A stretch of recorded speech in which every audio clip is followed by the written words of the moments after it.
गुजरातमध्ये हिंदी सक्ती नाही, मग महाराष्ट्रात का लादताय हिंदी सक्तीवर राज ठाकरे आक्रमक. महाराष्ट्र नवनिर्माण सेनेचे अध्यक्ष राज ठाकरे यांनी आज मुंबईत घेतलेल्या पत्रकार परिषदेत राज्य सरकारच्या हिंदी भाषा सक्तीच्या धोरणावर जोरदार हल्ला चढवला. शाळांमध्ये हिंदी सक्तीची योजना ही मराठी भाषा आणि संस्कृतीवर आघात असल्याचं सांगत त्यांनी सरकारला जाब विचारला. त्यांनी सांगितलं की शासन हिंदी सक्तीचं धोरण राबवण्याच्या तयारीत आहे. याआधी मी 2 पत्रकं प्रसिद्ध केली होती आणि आज 3रं पत्रक सर्व शाळांच्या मुख्याध्यापकांना देण्यात येणार आहे. हे पत्रक 5 दिवसांपूर्वीच तयार झालं होतं आणि मुख्यमंत्र्यांशी देखील या संदर्भात माझं बोलणं झालं. राज ठाकरे यांनी ठामपणे सांगितलं की सरकारने हा निर्णय मागे घेत असल्याचं मुख्यमंत्र्यांनी जरी सांगितलं तरी हिंदी भाषा सक्तीचा प्रयत्न सुरूच आहे. ही जबरदस्ती मान्य नाही.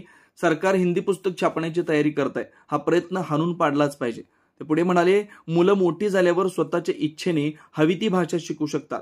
लहान मुलांवर भाषा लादणं अयोग्य आहे. हिंदी सक्तीचा लेखी आदेश मागितलाय. हिंदी नाही असा स्पष्ट आदेश हवा. शिक्षण धोरण आणि सरकार बदलाचा एकमेकांशी काय संबंध? ही IAS लॉबीची खेळी आहे का? राज ठाकरे यांनी पंतप्रधान नरेंद्र मोदी आणि गृहमंत्री अमित शाह यांचा अप्रत्यक्ष उल्लेख करत विचारलं, गुजरातमध्ये हिंदी सक्ती नाही, मग महाराष्ट्रात का लादताय? मोदी शाह दिल्लीला असताना त्यांच्या स्वतःच्या राज्यात असं धोरण का नाही?